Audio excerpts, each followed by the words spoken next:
क्या कभी किसी ने तुम्हें ये कहा है, तुम्हें याद नहीं है, तुम बहुत ज्यादा सोचते हो, शायद तुम्हारा वहम है। और फिर एक दिन तुम्हें खुद से सवाल करना पड़ता है, क्या मैं ही पागल हो गया हूं? अगर ऐसा हुआ है तो शायद तुम गैसलाइटिंग का शिकार हो चुके हो, और सबसे डरावनी बात, तुम्हें पता भी नहीं चला। आज हम इसी मानसिक खेल को उजागर करेंगे जहां कोई और तुम्हारी असलियत को धीरे धीरे मिटा देता है। गैसलाइटिंग एक साइकोलॉजिकल मैनिपुलेशन है जहां सामने वाला बार बार तुम्हें यकीन दिलाता है कि तुम जो सोचते हो, महसूस करते हो, वो सब गलत है। तुम अपनी यादों पर शक करने लगते हो, तुम्हें अपनी ही भावनाएं झूठ लगती हैं, और धीरे धीरे तुम्हारा आइडेंटिटी ही खो जाता है। ये बस एक बहस नहीं होती, ये बार बार सटल तरीके से किया जाने वाला मेंटल अटैक होता है। गैसलाइटिंग की शुरुआत हुई 1938 के एक नाटक से, गैसलाइट। उसमें एक पति अपनी पत्नी को पागल साबित करने के लिए घर की लाइटें कम कर देता और फिर कहता, कुछ नहीं बदला, तुम्हें लग रहा है। वो नाटक आज एक मेटाफोर बन चुका है उस इमोशनल मैनिपुलेशन का, जिसमें सामने वाला आपको इतना कंफ्यूज कर देता है कि आप खुद पर भरोसा खो बैठते हैं। गैसलाइटिंग सिर्फ रोमांटिक रिलेशनशिप्स में नहीं होता, यह होता है दोस्तों के बीच, तू तो हमेशा ऐसा ही करता है, ड्रामा करता है। परिवार में, बचपन की बातें भूल जा, तू ही गलत था। ऑफिस में, ऐसा कभी कहा ही नहीं था, तुम ही मिस रिमेंबर कर रहे हो। मेडिकल सिस्टम में, तुम्हारा दर्द एंजाइटी है, कोई इलनेस नहीं। यह आपको कमजोर बनाता है, कंफ्यूज्ड और डिपेंडेंट बना देता है, और उस इंसान पर जो आपको मैनिपुलेट कर रहा है। गैसलाइटिंग की 7 चेतावनी संकेत। आप बार बार सोचते हैं, क्या मैं ओवर रिएक्ट कर रहा हूं? वो कहते हैं, तुम्हें हमेशा गलत समझ होती है। आपकी भावनाओं को इनवैलिड बताया जाता है। जब भी आप कुछ कहते हैं, सामने वाला हंसकर टाल देता है।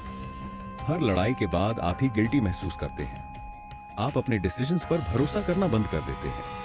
धीरे धीरे आप खुद को पहचानना बंद कर देते हैं। गैसलाइटिंग का असर बहुत गहरा होता है। आत्मविश्वास टूट जाता है, आप दूसरों पर नहीं, खुद पर भी भरोसा खो देते हैं। आपको अपने सच पर शक होने लगता है। डिसीजन लेना मुश्किल हो जाता है। कभी कभी ये एंजाइटी और डिप्रेशन का कारण बन जाता है। सबसे बड़ी तकलीफ ये है कि आप चुप रहते हैं, क्योंकि आपको लगने लगता है कि शायद सच में आप ही गलत हो। तो लोग गैसलाइटिंग क्यों करते हैं? कंट्रोल के लिए, ताकि आप उन पर डिपेंडेंट रहें। ईगो के लिए, ताकि खुद को हमेशा सही साबित कर सकें। गिल्ट शिफ्टिंग के लिए, ताकि अपनी गलतियों को आप पर डाल सकें।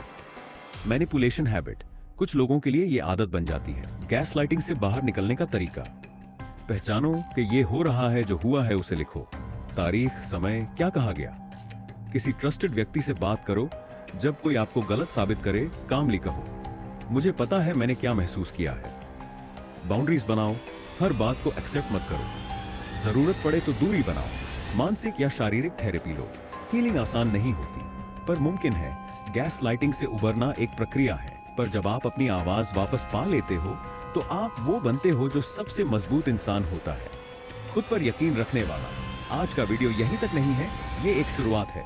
अपनी कहानी नीचे कमेंट में बताओ, शेयर करो, ताकि कोई और चुप न रहे। और याद रखो, तुम्हारी यादें, तुम्हारी भावनाएं, तुम्हारी सच्चाई सिर्फ तुम्हारी है, और वो असली है।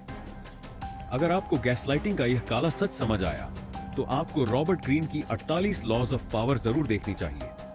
वह वीडियो आपको दिखाएगी कि लोग सिर्फ मैनिपुलेट ही नहीं करते, बल्कि शक्ति पाने के लिए दिमाग के कितने खतरनाक खेल खेलते हैं। तो अभी क्लिक कीजिए और वह वीडियो देखिए।